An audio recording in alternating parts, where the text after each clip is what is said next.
My name is Michelle Dawson, 35 years old, and until last year, I was the head of compliance at FinTech Solutions. I once loved ensuring our growing company followed every regulation. When they hired me, I felt proud to protect both our clients and our reputation. Then our VP, James Parker, started calling my work just useless paperwork. What happened next forced me to choose between my career and my principles. Before I share how I risked everything to do what was right, let me know where you are watching from, and hit subscribe if you believe integrity sometimes requires courage. I never planned to become a whistleblower. My career path had been meticulously charted since my undergraduate days at Columbia University, where I double majored in finance and legal studies. I graduated with honors, landed a prestigious internship at a major bank, and built my reputation as someone who understood both the letter and spirit of financial regulations. After obtaining my master's in corporate compliance, I worked for several well-established firms before FinTech Solutions recruited me 3 years ago. FinTech Solutions was the golden child of the financial technology world. Founded just 7 years before I joined the company, had grown from a small startup to processing over $2 billion in transactions annually. Our platform allowed businesses to manage international payments, currency exchanges, and financial transfers with unprecedented speed. The secret to our success was our proprietary algorithm that could assess risk and comply with regulations across multiple jurisdictions automatically, or so I thought. When I joined, we had just secured our Series C funding, and rumors of an IPO were already circulating. The company had approximately 300 employees with offices in New York, San Francisco, and London. Our CEO, Rachel Thompson, was a former investment banker with a reputation for being demanding but fair. She had assembled an impressive leadership team, mostly from traditional banking backgrounds except for James Parker. James was different. As our vice president of business development, he was charismatic, ambitious, and incredibly successful at bringing in new clients. He had joined from a competitor 2 years before me and had quickly become Rachel's favorite executive. He was tall, conventionally handsome, with perfect teeth and designer suits. In meetings, he commanded attention, speaking with absolute certainty about everything. The board of directors loved him because he consistently exceeded his targets. Everyone knew he was being groomed for a COO or even CEO position. I first met James during my interview process. He asked pointed questions about how I would ensure compliance without slowing down business growth. I explained my philosophy of building compliance into processes from the beginning rather than bolting it on later. He nodded approvingly, and I thought we would work well together. How wrong I was. My team consisted of 12 compliance specialists, each assigned to different product lines or geographic regions. We were responsible for ensuring the company adhered to anti-money laundering regulations, data protection laws, and the increasingly complex requirements of financial services authorities across 27 countries. With the IPO on the horizon, SEC compliance had also become a major focus. Amanda Williams was our general counsel and my closest ally in the company. A brilliant attorney with 15 years of experience in financial regulation, she understood the risks of non-compliance better than most. We often had lunch together discussing the challenges of maintaining integrity in a growth-at-all-costs environment. Amanda had been with the company since the early days and had seen its evolution from scrappy startup to corporate player. Daniel Thompson, no relation to our CEO, joined my team 6 months after I started. Fresh from a position at the Treasury Department, he brought valuable insights into government enforcement priorities. Young and idealistic Daniel quickly became my most trusted team member, often staying late to review suspicious transaction reports or update our compliance training materials. The other key figure in this story is Robert Johnson, the federal auditor assigned to our case. Tall with graying hair and perpetually furrowed brows, Robert had 24 years of experience investigating financial institutions. He rarely smiled and spoke with the precise language of someone who chose every word carefully. I had met him twice during routine examinations, and he had always been professional, thorough, and fair. The first year at FinTech Solutions had been exhilarating. I built my team, updated our compliance procedures, and implemented new monitoring software. Rachel publicly praised our work, saying that strong compliance would be a competitive advantage in the crowded fintech space. The board approved my recommendations for additional resources, and I felt valued. Then everything changed. As our IPO preparations intensified, The pressure to show growth became overwhelming. Quarterly targets increased, marketing budgets doubled, and new product launches were accelerated. In executive meetings, James began to dominate discussions, promising extraordinary growth if we moved faster and took more risks. Rachel, once balanced in her approach, became fixated on hitting the numbers that would ensure a successful public offering. This was the environment in which I began to notice the first troubling signs. Little did I know that my commitment to following the law would soon be labeled as just paperwork. The first red flag appeared on a Tuesday morning in April. I was reviewing our quarterly compliance reports when I noticed irregularities in the new corporate accounts James' team had opened. Several high-volume clients had incomplete Know Your Customer documentation, a fundamental requirement for financial institutions to prevent fraud and money laundering. These weren't minor oversights. 23 major accounts were missing basic verification information. I immediately scheduled a meeting with James to discuss the findings. His corner office overlooked Manhattan with awards and deal tombstones lining the shelves. When I entered, he was on the phone gesturing for me to sit while he finished his call. I heard him promise someone impossible onboarding timelines, raising another mental red flag. When he finally hung up, James leaned back in his chair and asked, "What can I do for you, Michelle? I don't have much time. I have the Frankfurt team waiting for a call." I explained the documentation issues, showing him the list of accounts with incomplete verification. His expression shifted from impatience to annoyance. "These are premium clients, Michelle," he said, waving dismissively at my report. "We can't treat them like they're opening a checking account at a local bank. They expect white glove service." "I understand the need for customer experience," I replied, "but KYC requirements apply to everyone. It's not just company policy, it's federal law." James sighed dramatically. "Look, we're moving fast to capture market share. My team will circle back and get whatever additional documents you need, but we can't slow down the onboarding process. Our competitors would eat us alive." I stood my ground. "We need to pause transactions on these accounts until we have proper documentation. It's not negotiable." His face hardened. "This is exactly the kind of rigid thinking that kills innovation. Fine, I'll have my team prioritize it, but I need you to be more flexible going forward.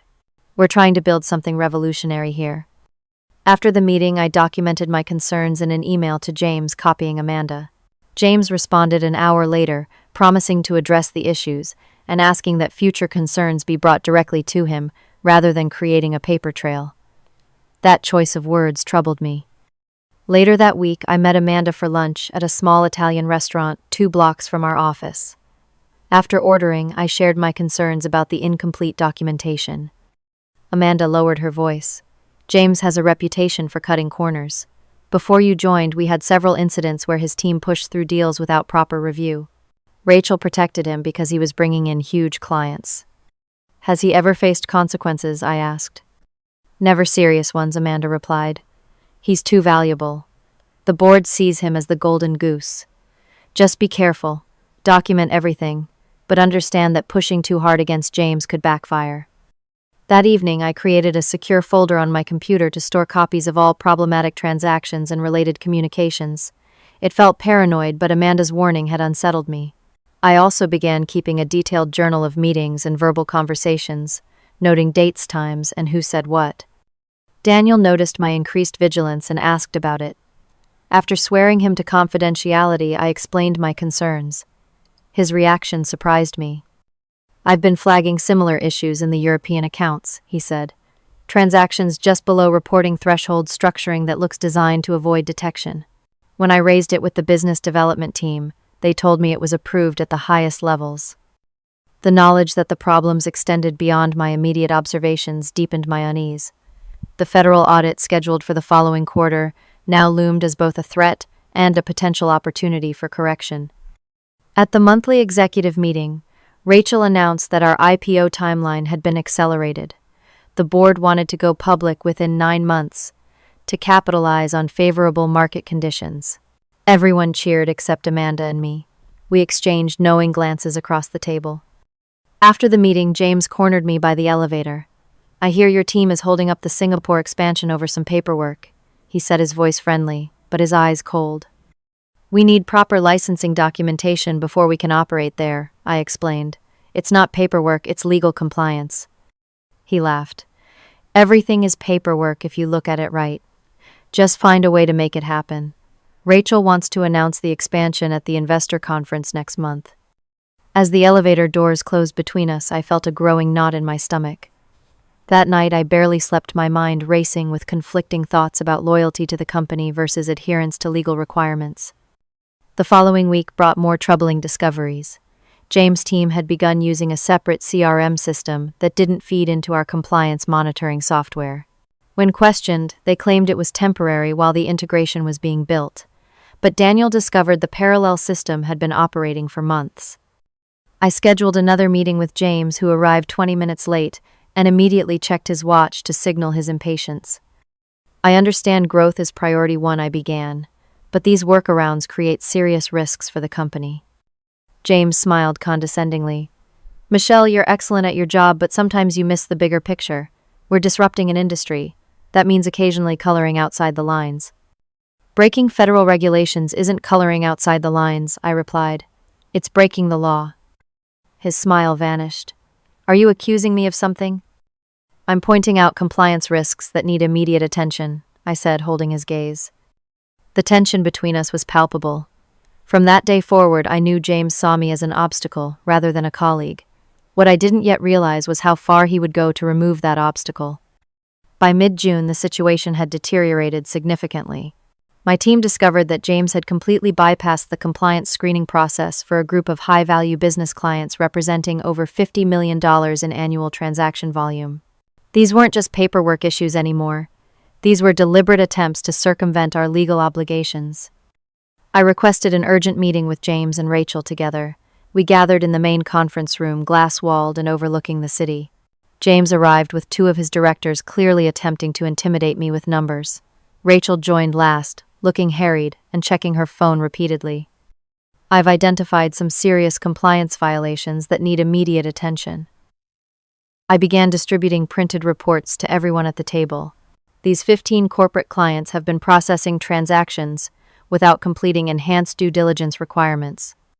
James interrupted before I could continue. Michelle seems to have forgotten that these are strategic partnerships that I personally vouched for. These aren't random accounts. These are established businesses with long histories. I stood my ground. Regardless of who vouched for them, federal regulations require specific documentation and screening. We're currently operating in violation of those requirements. James leaned back in his chair and laughed dramatically. There she goes again, everyone. The compliance police here to save us from success. This isn't a joke, I said, feeling heat rise in my cheeks. These violations could trigger penalties, regulatory actions, even criminal charges for the executives involved. James looked directly at Rachel. This is exactly what I've been telling you. Compliance has become a bottleneck that's throttling our growth. While our competitors are capturing market share, we're drowning in paperwork. The way he emphasized paperwork made it sound like a dirty word. Several of his team members nodded in agreement. Rachel finally looked up from her phone. What exactly are you recommending, Michelle? We need to immediately freeze these accounts until proper documentation is obtained, I said. And we need to self-report these violations to the relevant authorities. James slammed his hand on the table. Absolutely not. That would kill the Westbrook deal and probably sink our IPO valuation by 20%. This is unnecessary alarmism. Rachel rubbed her temples. Michelle, I appreciate your thoroughness, but we need practical solutions. James, your team needs to get whatever documentation Michelle requires, but we can't freeze $50 million in business. Find a middle ground, both of you. The meeting ended with no real resolution. As everyone filed out, James lingered behind, approaching me as I gathered my papers. You really don't understand how business works, do you? He said quietly. All this regulatory nonsense is just theater. Everyone cuts corners. The winners just don't get caught. I maintained professional composure. That's exactly the attitude that led to the financial crisis and billions in fines for banks. I won't let that happen here. He chuckled. Good luck with that crusade. Just remember, Rachel and the board care about one thing right now, and it's not your precious rule book. That afternoon, I emailed Rachel requesting a private meeting to discuss my concerns without James present. Her response was brief. Let's talk after the IPO planning is complete. In the meantime, try to work more collaboratively with James. His division generates 70% of our revenue. I shared my frustrations with Amanda over coffee the next day. She listened sympathetically but offered little encouragement. The IPO is driving everything now, she explained. Rachel is under enormous pressure from the board.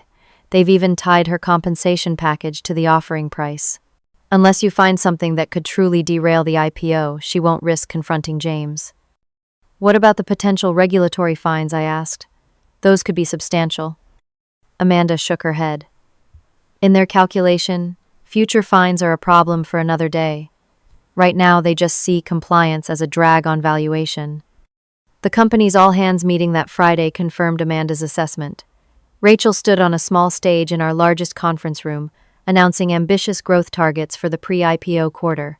James stood beside her, beaming like a conquering hero, as she praised his division's performance. I noticed he looked directly at me when Rachel said, "We need every team focused on growth, not creating internal roadblocks." The message couldn't have been clearer. My concerns were considered roadblocks to the company's most important goal. That weekend, I barely left my apartment, weighing my options and responsibilities. By Monday morning, I had made a decision. I would document everything, meticulously continue, raising concerns through proper channels, and prepare for the worst. I also started researching whistleblower protections, though I prayed it wouldn't come to that. I began recording all meetings with James, a legal practice in our state, as long as one party to the conversation consents. I didn't tell anyone about this, not even Amanda. Something told me I might need irrefutable evidence of what was happening. Over the next few weeks, the situation deteriorated further. James began excluding me from meetings where compliance issues would typically be discussed. When I requested information, his team delayed or provided incomplete responses. In executive meetings, he would make thinly veiled comments about departments that impede innovation. Daniel brought me more troubling news. The business development team had created a special classification for certain clients labeled as executive approved, which exempted them from standard monitoring. When he inquired about it, he was told the arrangement had Rachel's blessing. I scheduled yet another meeting with Rachel, who finally agreed to see me for 15 minutes between investor calls. Her office was immaculate, with financial publications neatly arranged and family photos perfectly aligned on her desk. "I'll be brief," I promised. "We have a serious situation developing with our compliance procedures. James has systematically created workarounds that expose us to significant legal risk." Rachel maintained a neutral expression. "Do you have actual evidence of illegal activity, or is this about process disagreements?" I placed a folder on her desk. "These are transactions that violated federal reporting requirements. This isn't about process, it's about breaking the law." She glanced at the documents without touching them. "Have you discussed this directly with James?" "Multiple times," I replied. "He dismisses these concerns as just paperwork." Rachel sighed. "Look, Michelle, I value your diligence, but we're weeks away from our IPO filing. James has brought in over $300 million in new business this year. The board is ecstatic with our growth. Unless you have evidence of actual fraud, I need you to find a way to work with him, not against him." I left Rachel's office feeling defeated but more determined than ever to protect the company even from itself. That evening, I sent detailed documentation of my concerns to my personal email, something I'd never done before. Something told me I might not have access to my work accounts for much longer. The next day, James didn't even try to hide his contempt. During the leadership team meeting, he openly mocked a compliance requirement I had raised, asking if anyone else was tired of jumping through arbitrary hoops that add zero value. Several people laughed while others looked uncomfortable. No one defended me. After 3 sleepless nights and countless conversations with Daniel and Amanda, I knew a confrontation was inevitable. What I didn't know was that it would come sooner and be more dramatic than I ever imagined. The fateful leadership meeting occurred on July 23rd, a sweltering Thursday afternoon. Rachel had called the senior team together to review final preparations for our IPO roadshow scheduled to begin in 3 weeks. The company's future hung in the balance, with investment bankers projecting a valuation between $1.5 and $2 billion if everything went smoothly. The boardroom was packed with 15 executives plus support staff. James arrived last, making an entrance in his custom Italian suit, looking confident and completely at ease. He took the seat directly across from me, flashing his perfect smile. Rachel began by congratulating everyone on their hard work and highlighting the importance of presenting a unified, compelling story to investors. Then she turned to specific departments for updates. When my turn came, I provided a brief overview of our compliance readiness and outstanding issues that needed resolution before the SEC filing. I need to emphasize that we have several high-risk areas that require immediate attention, I explained, keeping my voice level and professional. Specifically, we have 73 corporate accounts with incomplete documentation and suspicious transaction patterns that could trigger regulatory scrutiny. Rachel frowned slightly. Are these issues that could impact our filing timeline? Before I could answer, James interjected. This is exactly what I wanted to discuss today. He leaned forward, commanding the room's attention. While everyone else has been focused on creating value, the compliance department seems determined to create problems where none exist. I started to respond, but James continued, his voice rising. These so-called documentation issues are just bureaucratic box checking. These are legitimate businesses I've personally vetted. Michelle is asking us to delay transactions worth millions because some forms aren't filled out exactly the way she wants. That's not accurate, I said firmly. These aren't aesthetic preferences. These are federal requirements designed to prevent money laundering and fraud. James rolled his eyes dramatically. Here we go again with the federal requirements speech. He looked around the table, playing to the audience. Let me ask everyone a question. If a tree falls in the forest and no one is around to hear it, does it make a sound? Similarly, if we process a completely legitimate transaction without some redundant paperwork, has any actual harm occurred? Several people chuckled. Emboldened, James continued. We're about to become a public company valued at billions of dollars. We need to start acting like one. That means focusing on growth and innovation, not getting bogged down in administrative minutia. I reminded him. These aren't minutia. They're legal requirements with serious penalties for non-compliance. James laughed dismissively. The penalties only matter if you get caught, and even then they're just a cost of doing business. Every major bank pays fines. It's part of the industry. The room fell silent. What James had just admitted was stunning, even to those who had been looking the other way. He had explicitly acknowledged that he knew we were breaking the law and didn't care. I pulled out my folder of documentation. We have a legal and ethical obligation to follow these regulations. The potential fines could be devastating, especially for a newly public company. James looked directly at Rachel. We need to make a decision right now. Are we going to let compliance concerns derail everything we've built? The Westbrook deal alone is worth $80 million in annual revenue. Michelle wants to put that at risk over some paperwork. There it was again, paperwork.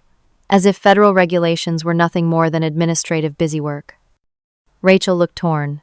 The IPO was her crowning achievement, the culmination of years of work. She turned to me. Michelle, I understand your concerns, but we need to be practical. What's the actual risk here? I took a deep breath. The risk includes fines potentially in the hundreds of millions, regulatory sanctions, criminal prosecution of executives who knowingly violated the law, and significant damage to our reputation that could tank our stock price. James scoffed. Theoretical worst-case scenarios. Meanwhile, the very real consequence of Michelle's approach is that we miss our targets and watch our IPO valuation plummet. He turned to address the entire room. Let me be absolutely clear about what I'm proposing. We proceed with the Westbrook deal and similar transactions. We fast-track everything to close before the quiet period. After the IPO, we can circle back and clean up any documentation issues. I couldn't believe what I was hearing. He was openly advocating for breaking the law to improve our IPO numbers.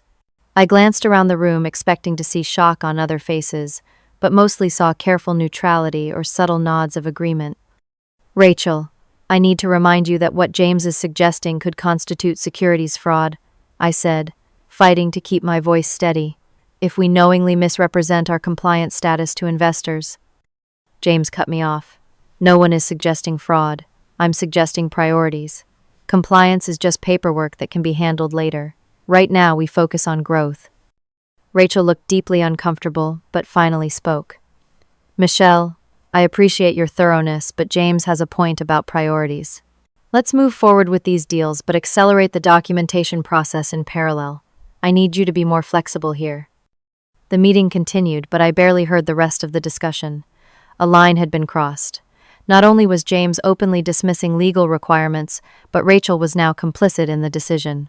As everyone filed out, I remained seated, stunned by what had just transpired. Amanda lingered behind, waiting until everyone else had left. Her face was grim. "That was bad," she said quietly. "He basically admitted to willful non-compliance," I replied. And Rachel backed him. Amanda nodded. "You need to protect yourself now. This isn't just about the company anymore. You could be personally liable if you don't act." "What should I do?" I asked, though I was already forming a plan. "Document everything," she advised, "and seriously consider your options, including whether this is a company you want to be associated with." That night, I couldn't sleep. I paced my apartment, replaying the meeting in my head. James' words echoed relentlessly. "Compliance is just paperwork. The penalties only matter if you get caught." Around 2 in the morning, I received an alert from our system. Someone was accessing compliance files outside of business hours. I logged in remotely and discovered James's account downloading documentation related to the problematic accounts. Was he planning to alter records, delete evidence? By sunrise, I had made my decision. The company had crossed a line I couldn't ignore. My professional obligations and personal ethics left me only one real choice. With shaking hands, I drafted an email to Robert Johnson, the federal auditor who had conducted our previous examinations. I attached documentation of the issues, including the recorded audio from the leadership meeting where James had made his damning statements. The email was simple: "Mr. Johnson, I believe you should be aware of concerning compliance violations at FinTech Solutions. The attached documents and audio recording provide details. I'm available to discuss at your convenience." Before I could second-guess myself, I pressed send. Then I got ready for work, knowing it might be my last day at FinTech Solutions. I arrived at the office early the next morning, my stomach in knots. The weight of what I had done the previous night felt both terrifying and oddly liberating. I had crossed my own Rubicon. There was no going back now. As I settled at my desk, trying to appear normal, my phone buzzed with a text from an unknown number. "This is Robert Johnson. Thank you for your email. My team will be conducting an unscheduled examination at your offices today at 10 a.m. Please do not discuss this with anyone." My heart raced as I read the message. I hadn't expected such an immediate response. Part of me had hoped for more time to prepare mentally, perhaps even a chance to warn Amanda. Now I had less than 3 hours before everything would change. The morning proceeded with excruciating normalcy. I attended a planning meeting, reviewed documentation with my team, and even exchanged pleasantries with Rachel in the break room. She mentioned that James had scheduled an urgent update on the Westbrook deal for 11 and asked me to attend. The irony was almost painful. At precisely 10 o'clock, Robert Johnson and 4 other auditors arrived in our reception area. From my office, I could see the receptionist making panicked phone calls. Within minutes, Rachel's assistant was hurrying toward the executive offices. I took a deep breath and stepped into the hallway, making my way to the reception area. Robert stood there in his characteristic dark suit expression, serious but not unfriendly. "Mr. Johnson," I said, extending my hand. "Welcome to FinTech Solutions." "Miss Dawson," he replied formally. "We're here to conduct an examination of your compliance procedures and specific accounts. I'll need access to your systems and a private room for my team." Rachel appeared moments later, her face a mask of professional composure, though I could see confusion in her eyes. "What a surprise, Mr. Johnson. We weren't expecting an audit today." Robert's expression remained neutral. "This is an unscheduled examination based on information we've received. I'll need your cooperation and access to all systems and personnel." Rachel glanced at me briefly, then back to Robert. "Of course. We're always happy to cooperate with regulatory authorities. Let me arrange a conference room for you." The next hour was a blur of activity. Robert's team set up in our largest conference room, requesting access to systems and specific account information. Word spread quickly through the office, and the tension was palpable. My team members kept coming to me with questions, which I answered as calmly as possible, while revealing nothing about my role in the audit. At 10:45, James stormed into my office without knocking, his face flushed with anger. "Did you know about this audit?" he demanded. I kept my voice steady. They don't announce surprise examinations, James. That's why they're called surprises. He studied my face intently, suspicion evident in his eyes. This is awfully convenient timing, isn't it? Right after you made those alarmist claims in yesterday's meeting. I maintained eye contact. Federal regulators have their own reasons for their actions. I suggest you focus on cooperating with their requests. James leaned closer, lowering his voice. If I find out you had anything to do with this, your career in this industry is over. I promise you that. Before I could respond, Rachel appeared in my doorway. Robert Johnson is requesting both of you in the boardroom. Now. The walk to the boardroom felt like the longest of my life. James strode ahead, already rehearsing explanations in his mind, I imagined. Rachel walked beside me, uncharacteristically quiet. As we approached, I could see that several other executives had already been summoned. Amanda caught my eye briefly, her expression unreadable. We all took seats around the large table. Robert stood at the head, his team arrayed behind him. The atmosphere was tense, the silence oppressive. Robert cleared his throat. Thank you all for joining on such short notice.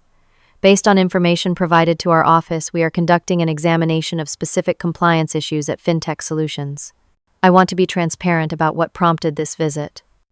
He nodded to one of his team members who connected a laptop to the room's audio system. A moment later, James's voice filled the room crystal clear. The penalties only matter if you get caught, and even then they're just a cost of doing business. Every major bank pays fines. It's part of the industry. Then my voice. We have a legal and ethical obligation to follow these regulations. The potential fines could be devastating, especially for a newly public company. James again. We need to make a decision right now. Are we going to let compliance concerns derail everything we've built? The Westbrook deal alone is worth $80 million in annual revenue. Michelle wants to put that at risk over some paperwork. The recording continued, capturing every damning word from yesterday's meeting. James's face drained of color while Rachel closed her eyes briefly, as if absorbing a physical blow. Around the table, expressions ranged from shock to resignation to fear. When the recording ended, Robert spoke again. Would anyone care to explain what we just heard? James recovered first, his face now flushing with anger. That recording was taken illegally and out of context. This is clearly a setup. Robert remained impassive. Single-party consent for recording is legal in this state, Mr. Parker, and I'm struggling to imagine a context that would make these statements appropriate. Rachel attempted damage control. Mr. Johnson, I assure you that FinTech Solutions takes compliance very seriously. What you heard was an internal debate about prioritization, not a decision to violate regulations. Robert raised an eyebrow. Miss Thompson, we have evidence that 73 corporate accounts are currently operating without proper documentation, exactly as Miss Dawson described in the recording. We have evidence of transactions being processed despite red flags that should have triggered holds. This goes well beyond debate about priorities. James turned to glare at me, his expression venomous. You did this. You recorded a private meeting and went behind everyone's backs. I met his gaze steadily, refusing to be intimidated. I reported violations of federal law, which is both my professional obligation and my right. Robert intervened. Miss Dawson acted as a whistleblower under federal protections. Any retaliation against her would compound the legal issues your company is facing. James slammed his hand on the table. This is absurd. We're weeks away from our IPO, and she's trying to sabotage everything because she couldn't get her way internally. Robert's tone hardened. Mr. Parker, based on what we've heard and the preliminary evidence we've reviewed, you should be concerned about potential personal liability, not your IPO timeline. The gravity of the situation finally seemed to register with everyone in the room. This wasn't just about corporate fines or delayed transactions. There could be criminal implications. Rachel looked physically ill. What happens now? She asked quietly. Robert laid out the process with clinical precision. My team will conduct a thorough examination of all the flagged accounts and your compliance systems. We'll interview key personnel individually. All relevant documents will be preserved. Depending on our findings, this could lead to formal enforcement actions, fines, and referrals to other agencies, including the Department of Justice. The room fell silent as the implications sank in. Our IPO was effectively dead. Regulatory fines were now the best-case scenario. The worst case, included criminal charges for executives who had knowingly violated the law. As the meeting broke up, no one would meet my eyes except Amanda, who gave me a small nod of support, and Daniel, who looked both shocked and impressed. James stormed out without a word, while Rachel lingered approaching me as others filed out. "You could have come to me one more time," she said, her voice low and tense. "I did," I reminded her. "Multiple times. You chose to side with James." She had no response to that. As she turned to leave, I felt a complex mix of emotions: relief that the truth was finally being addressed, fear about my professional future, and unexpected sadness for what could have been a great company if ethical corners hadn't been cut. Robert approached me last. "Thank you for your courage, Miss Dawson. We'll need to interview you formally this afternoon." I nodded, suddenly exhausted. "I'll cooperate fully." As I walked back to my office through the stunned silence of the floor, I knew my life had irrevocably changed. For better or worse, I had stood by my principles. Now I would face the consequences. The aftermath was immediate and chaotic. By noon, the auditors had commandeered 3 conference rooms with teams of examiners combing through our systems and requesting interviews with key personnel. The IPO preparation war room, once bustling with activity, sat abandoned, its whiteboards still covered with ambitious timelines and marketing strategies now rendered meaningless. Rachel called an emergency executive meeting, notably excluding me. Through the glass walls, I could see heated discussions and shell-shocked expressions. James was conspicuously absent. I later learned he had been escorted from the building by security, placed on administrative leave pending the investigation's outcome. My team gathered in my office, their faces a mix of confusion and concern. Without revealing my whistleblower status, I explained that a compliance issue had been identified and that federal auditors would be conducting a thorough review. "Will this affect our jobs?" Daniel asked, voicing what everyone was thinking. "I wish I could give you certainties," I replied honestly. "What I do know is that those who've acted ethically and followed proper procedures have nothing to fear. Document your processes and cooperate fully with the auditors." After they left, Amanda slipped into my office, closing the door behind her. She didn't mince words. "The board has been called in for an emergency session. Rachel is fighting for her job, and half the executive team is lawyering up." "And me?" I asked, though I already knew the answer. "You're radioactive," she said bluntly. "No one will be seen talking to you. Human Resources has been instructed to prepare severance options." I had expected as much, but the reality still stung. "Did I do the right thing?" I asked quietly. Amanda considered the question carefully. "Legally, absolutely. Professionally." She paused. "It's complicated. You'll probably never work in corporate finance again. But you protected the company from much worse consequences down the road, even if no one will thank you for it." As predicted, my professional isolation was swift and complete. Colleagues I'd worked with for years now avoided eye contact in the hallways. Meetings I would normally attend were rescheduled without my knowledge. My email traffic dropped to almost nothing as people feared being associated with me in any digital record. By late afternoon, I was summoned to a private interview with Robert and his team. For 3 hours, I walked them through everything. I had documented the problematic accounts, James's systematic dismantling of compliance protocols, the meetings where concerns were dismissed, and the corporate culture that prioritized growth over legal requirements. When we finished, Robert thanked me formally. "You've taken a significant professional risk by coming forward," he acknowledged. "The whistleblower provisions offer certain protections, but I won't sugarcoat the challenges ahead." "I appreciate the honesty," I replied. "I didn't do this expecting a parade." Later that evening, as I was preparing to leave the eerily quiet office, Rachel appeared in my doorway. Her normally perfect appearance was noticeably disheveled, her eyes red-rimmed from what I suspected were difficult conversations. "The board wants your resignation," she said without preamble. I took a moment before responding. "On what grounds?" She laughed humorlessly. "Does it matter? You've brought federal investigators into our company weeks before our IPO. The board needs a sacrificial lamb, and you're it." "I broke no laws," I pointed out. "In fact, I reported violations as I'm legally required to do." Rachel stepped fully into my office, closing the door. "Do you have any idea what you've done? Years of work, hundreds of millions in investment, all potentially wasted. Our stock options worthless. 300 employees whose jobs are now at risk." I met her gaze steadily.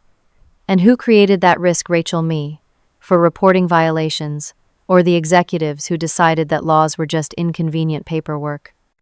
She had no immediate response to that. Finally, she said, legal will contact you tomorrow with separation terms. I suggest you accept whatever they offer. Fighting will only make this uglier for everyone. After she left, I sat alone in my darkened office, watching the city lights come on across the skyline. I had known there would be professional consequences, but the reality was still overwhelming. I had just turned 35 at what should have been the peak of my career, and I had likely rendered myself unemployable in my field. The next morning brought a media firestorm. Someone had leaked news of the federal examination to the financial press. The headline in the Wall Street Journal said it all.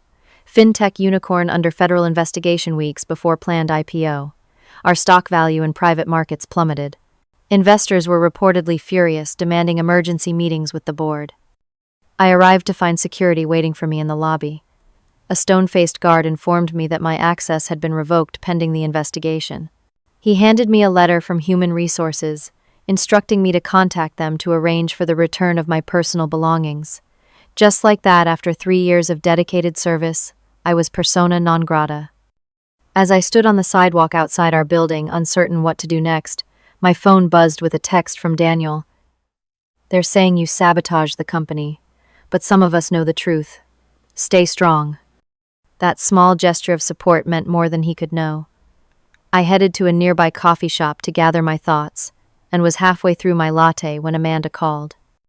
Don't go home right now, she said without greeting. There are reporters outside your apartment building. Someone leaked your name as the whistleblower. My stomach dropped. How? That's supposed to be confidential. Welcome to reality, she replied grimly. When billions are at stake, confidentiality has a way of evaporating. Listen, you need legal representation immediately. I have a friend who specializes in whistleblower cases. I'm texting you her number. Call her now. The next week passed in a blur of legal consultations, avoiding reporters and anxious waiting. I temporarily relocated to a hotel under a different name, after a particularly aggressive journalist ambushed me outside my building. My parents called daily concerned after seeing my company's troubles in the national news, though I hadn't told them about my involvement. My attorney, Stephanie Bennett, was a former federal prosecutor who now represented whistleblowers. She was blunt about my situation. The good news is, you're legally protected from explicit retaliation. The bad news is they'll find subtle ways to make your life difficult while technically staying within the law. She was right. FinTech Solutions' legal team offered a separation agreement that included 6 months of severance in exchange for signing a non-disclosure agreement so restrictive, I would barely be able to acknowledge I had worked there. When Stephanie pushed back, they implied they might contest my unemployment benefits, claiming I had violated company policies. Meanwhile, the company's public standing continued to deteriorate. Major clients began suspending their relationships, pending the outcome of the investigation. The IPO was officially postponed indefinitely. The board announced an internal investigation, in addition to the federal examination, hiring a prestigious law firm to review compliance procedures. 2 weeks after the auditors arrived, Rachel resigned as CEO, though she remained on the board. James was officially terminated for cause. Several other executives who had been involved in the problematic accounts also departed quietly. The company's valuation, once approaching $2 billion, had reportedly dropped below $500 million.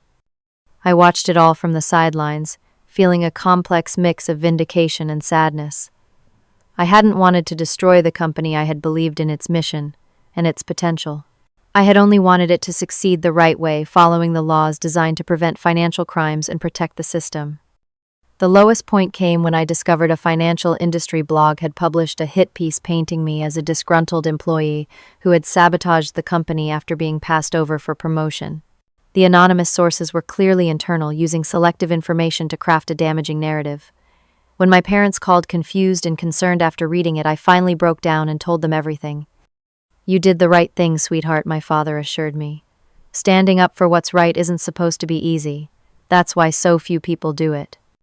His words helped but couldn't fully dispel the darkness of those days. I found myself questioning everything, my career choices, my judgment, even my values. Had I been naive to think a high-growth company could prioritize compliance? Should I have found more diplomatic ways to address the issues? 1 month after the audit began, I received an unexpected call from a board member named Thomas Richardson, whom I had met only briefly during my tenure. He asked to meet privately away from the office. Suspicious but curious, I agreed, suggesting a quiet restaurant with private booths. Thomas was in his 60s, a venture capital veteran who had joined our board after the Series B funding. He got straight to the point. The board has been getting briefings on the audit findings, he said. It's worse than we initially thought. James wasn't just cutting corners, he was deliberately evading anti-money laundering requirements for certain clients. I wasn't surprised, but his next words caught me off guard. A group of us on the board believe the company can only survive this with a complete reset, he continued. New leadership, new culture, complete transparency with regulators.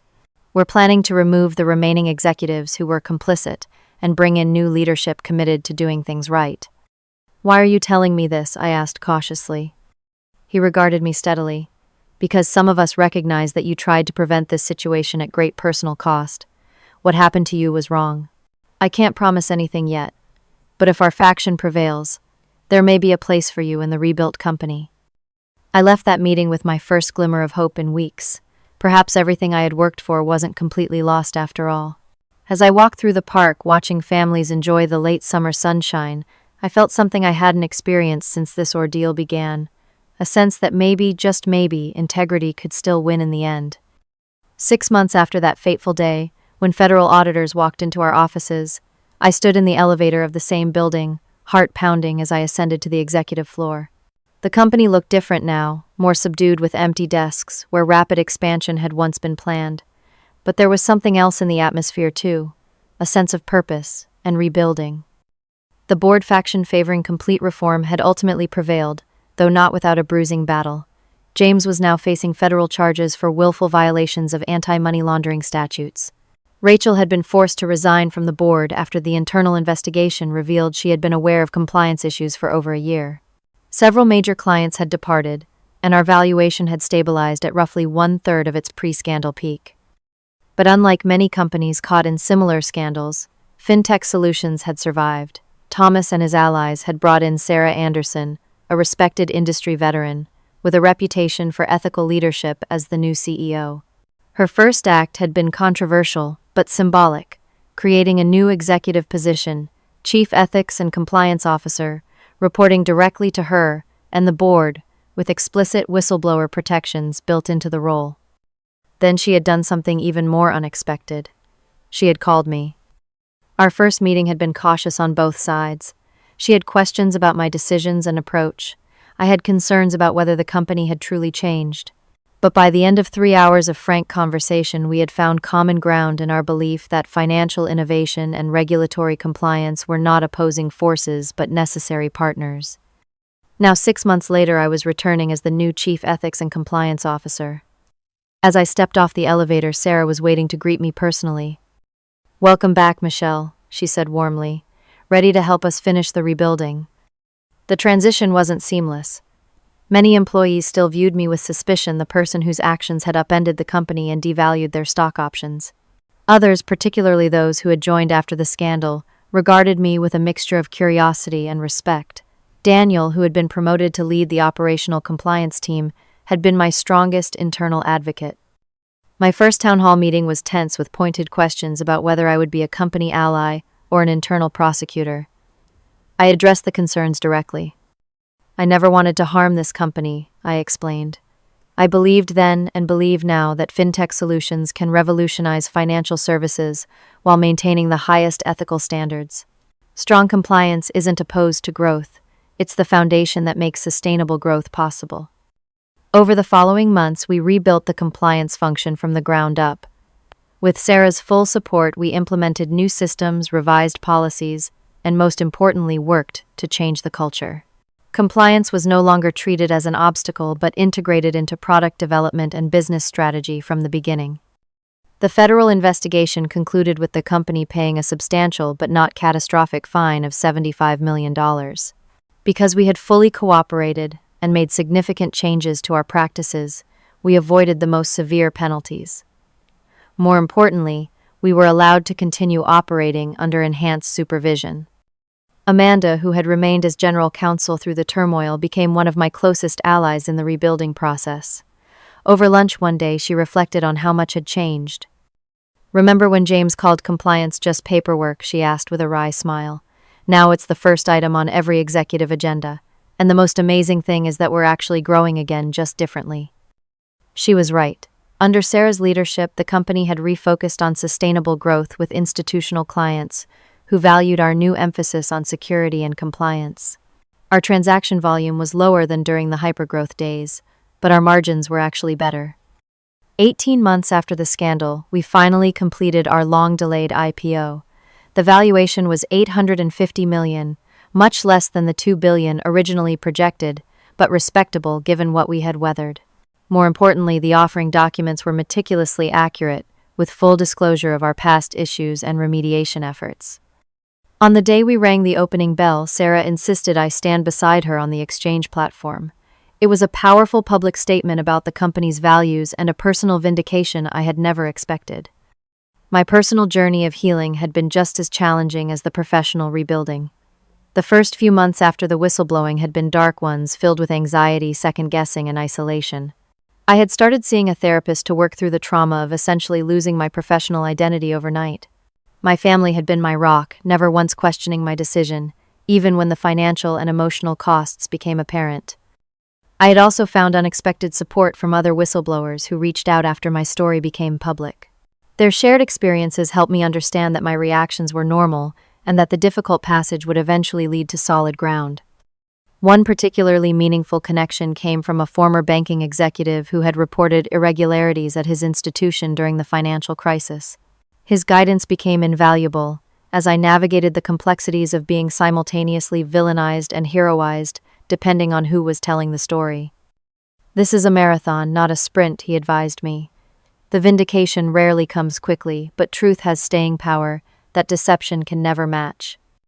As my new role at the rebuilt FinTech Solutions became public, I began receiving invitations to speak at industry conferences about compliance culture and ethical leadership. At first, I declined, uncomfortable with being held up as an example. But Sarah encouraged me to share our company's journey as a case study in recovery and redemption. My first speaking engagement was terrifying, but the response was overwhelmingly positive. Financial professionals hungry for practical ways to balance growth and compliance found value in our hard-won lessons. Universities invited me to address students about ethical decision-making. I even contributed to a regulatory working group developing new fintech governance standards. Through it all, my friendship with Amanda and Daniel deepened into something forged by shared adversity. We had seen both the worst and best of corporate behavior, and that knowledge created a unique bond. Our regular dinners became a safe space to process the ongoing challenges of rebuilding. 2 years after the investigation at the company's annual retreat, Sarah asked me to share some closing thoughts about our journey. Looking out at the employees, both veterans of the crisis and newcomers, I felt a surprising sense of peace. 2 years ago, I said I faced the most difficult decision of my professional life. I chose to report violations that I knew would likely end my career, and possibly the company. I did it because I believed then what I know for certain now: compliance isn't just paperwork. It's the commitment we make to our clients, to the financial system, and to each other, that we will succeed the right way or not at all.